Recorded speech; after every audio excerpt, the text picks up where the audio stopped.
Today on this Sonic Obsession, we jump in on Vinyl Tag 2023.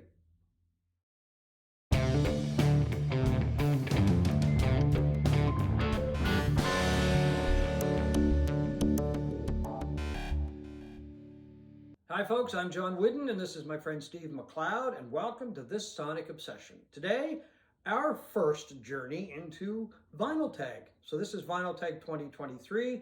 Some questions posed by Rob Walker, and we're going to get going. Steve? Very good questions, too. Number one, John, what is your favorite new release of 2022? Same as my number one album, Adam Baldwin from Dartmouth, Nova Scotia, which is a city just across the harbor from where we are in Halifax.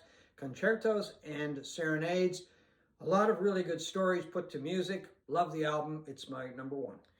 My number one is Cruel Country by Wilco, an album that nobody seems to be able to get their grubby little mitts on, including us. I'd love to be able to show it to you. Supposedly January 23rd. Well, we'll see. Yeah. It is one of my favorite Wilco albums of all time, definitely in the top three. Okay.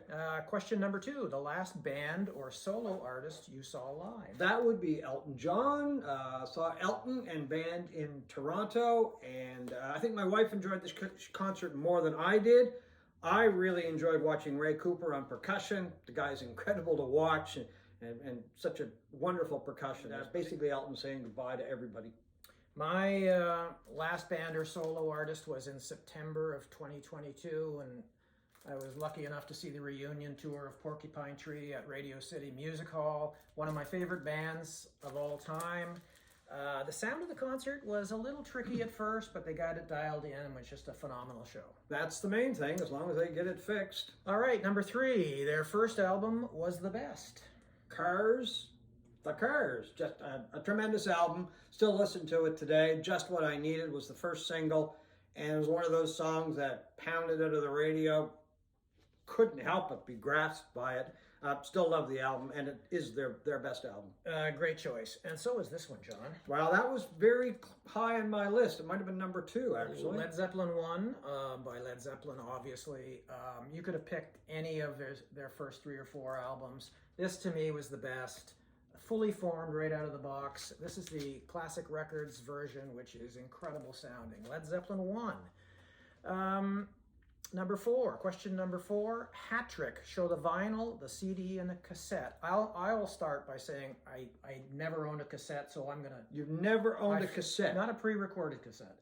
So I'm gonna step aside and you. Okay. Well, I had a couple actually, but I chose this one.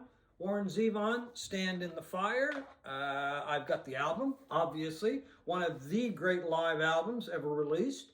There is the CD that came out a few years ago, and I've got the cassette, which, if I remember correctly, I bought the cassette before I bought either one of either the CD or the album. Love the album. They just came out with a double album version of this a little while ago, which is tremendous. Just makes a really good live album even better. I had another one too that I was going to bring. I was going to say, I'm disappointed you don't have the 8-track of that. Well, I don't have the 8-track of that. But I do have the album of Robin Trower's Bridge of Sighs. I do have the CD somewhere. And I've got the 8-track of Bridge of Sighs. 8-track. Some people may not even know the format. I thought I'd throw it in for some fun. All right. Okay, question number five. The album that starts and ends with the same letter. Oh, okay. That would be, for me, Revolver. I think that's been a choice of a number of people that I've Probably, seen. yeah. I mean, it's pretty easy choice. But anyway, I love the album, and we'll talk about the box set later on in the show. My choice is I haven't seen anybody say this, but I'm sure there are, and it's probably the shortest. Asia by Steely Dan. Okay, when you said Asia, I thought you meant the band Asia, because I think their first album was just Asia, ASIA, right? So. Okay, number six, someone born the same year as you. And that would be Gary Loris from the Jayhawks.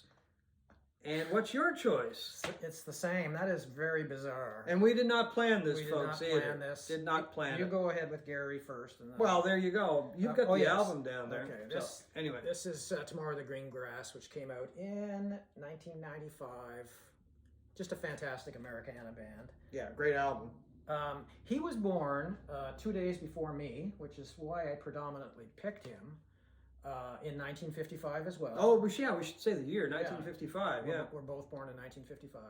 Gary Lewis was born 2 days before me, and ironically, I interviewed him once in the tee-up to this album in my former life as a journalist. Oh, really? Yeah. Oh, I didn't know that. Yeah. How was he?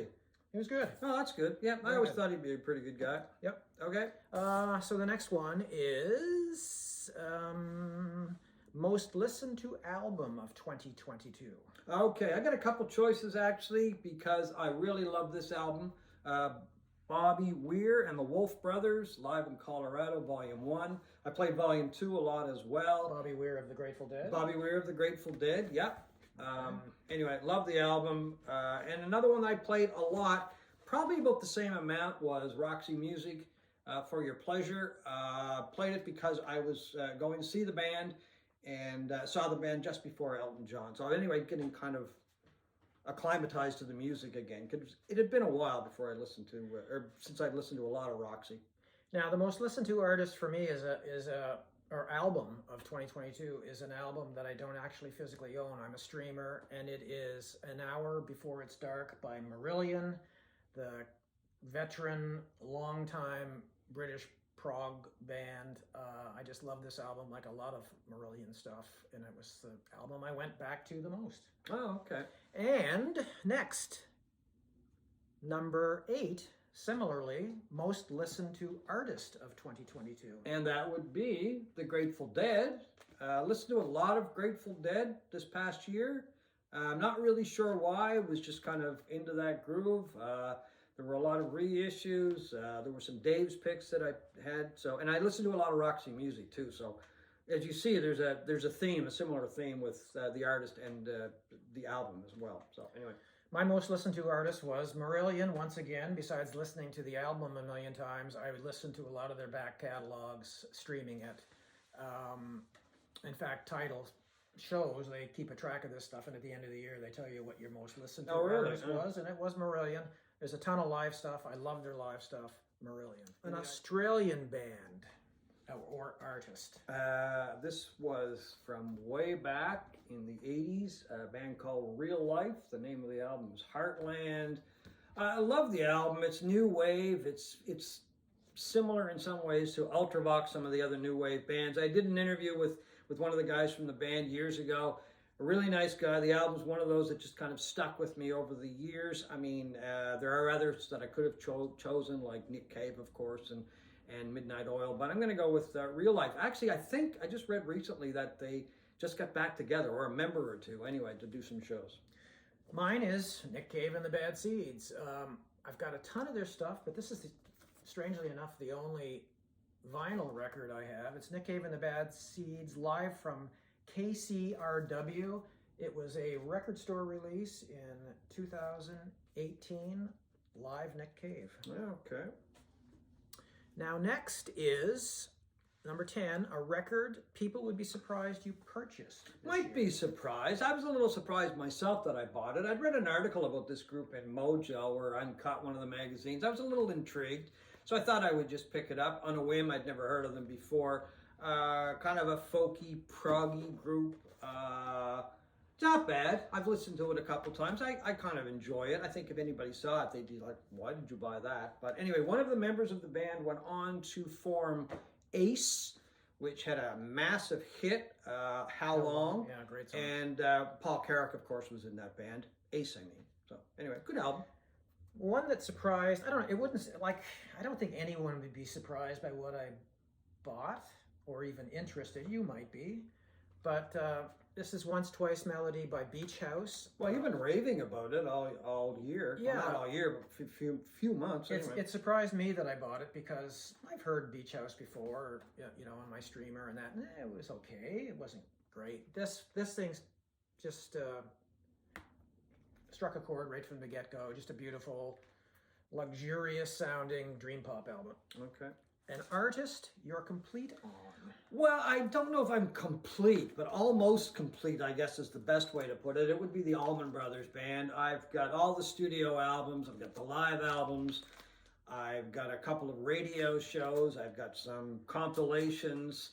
I've got lots of shows from the Beacon Theater when they did the runs there, including most of the night, well, all the nights that I ever saw them at the Beacon.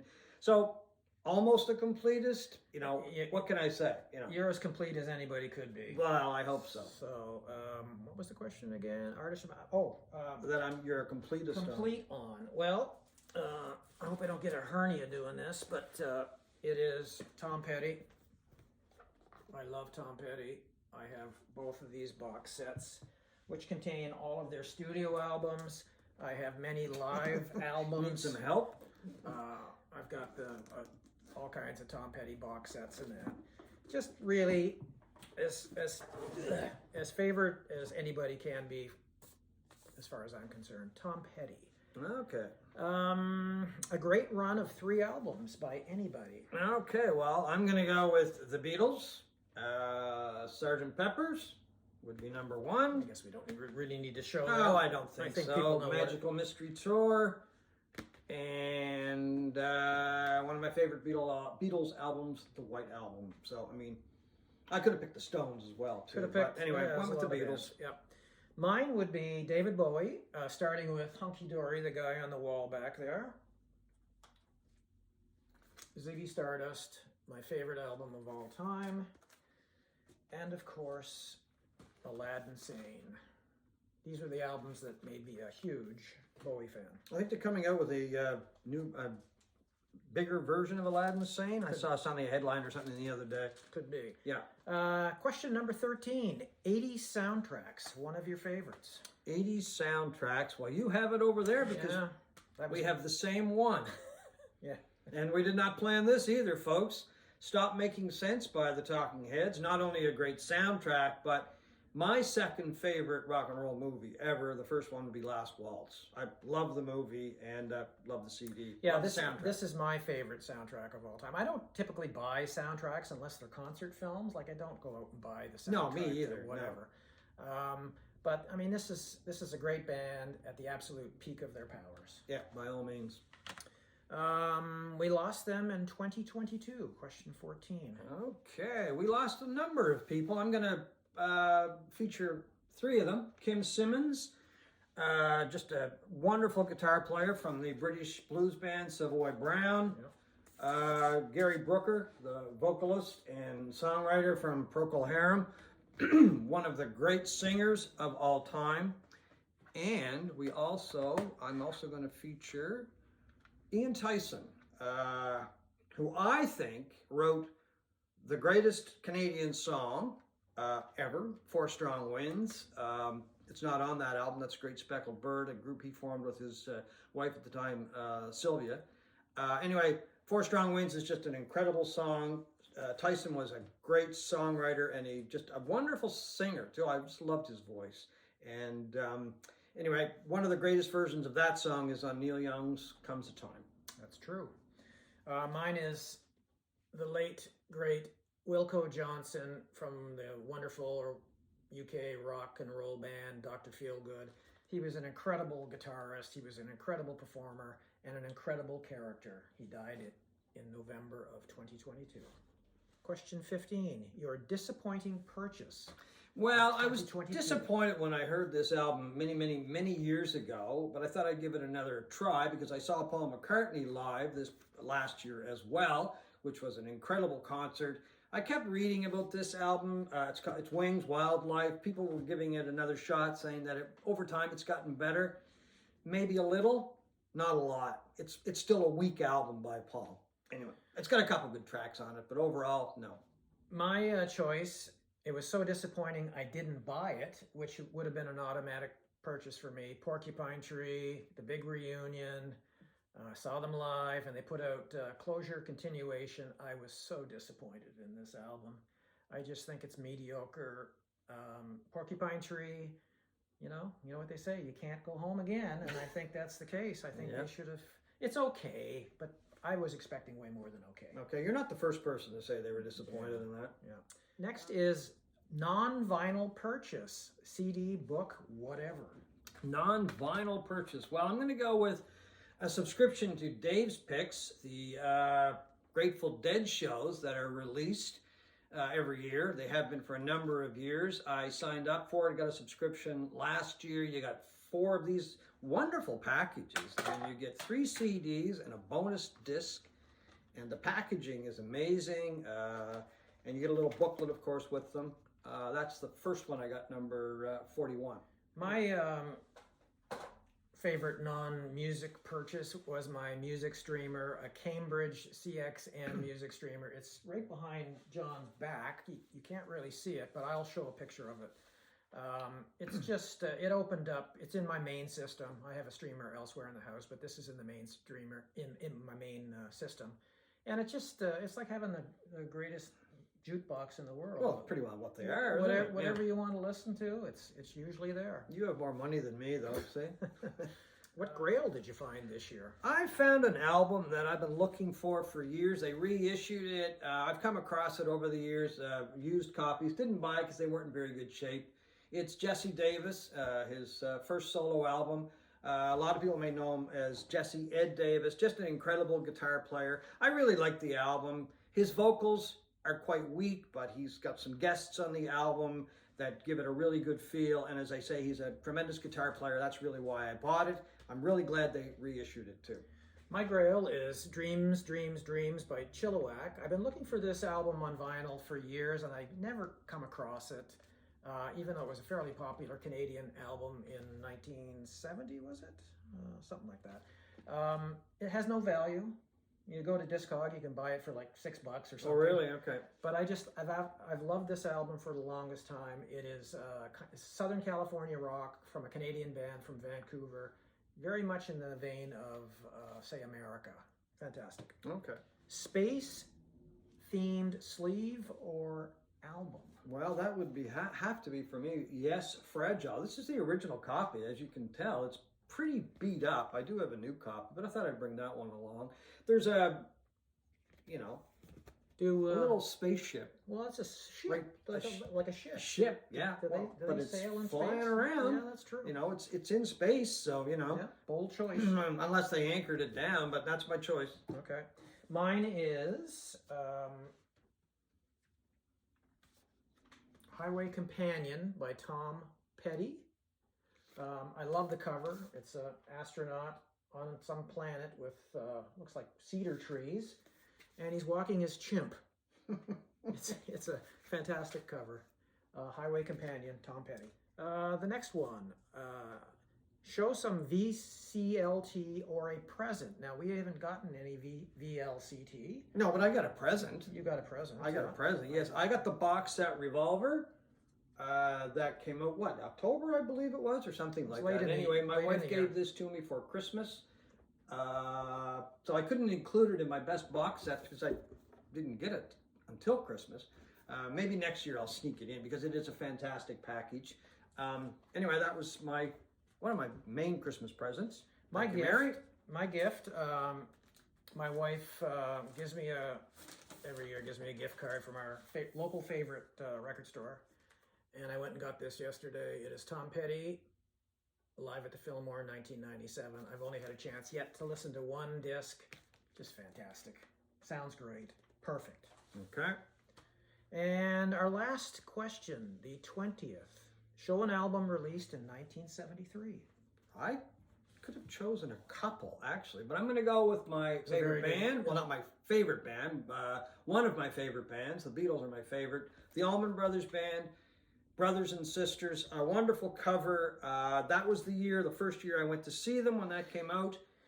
Didn't see them because Butchie, from the story what I remember, broke his foot or something, and they had to cancel the show. I was supposed to see them in Foxborough, Massachusetts. But anyway, I had to wait a few years after that before I finally saw them. Great year, 1973. Great year. One of the best. Mine is John Cale's Paris 1919.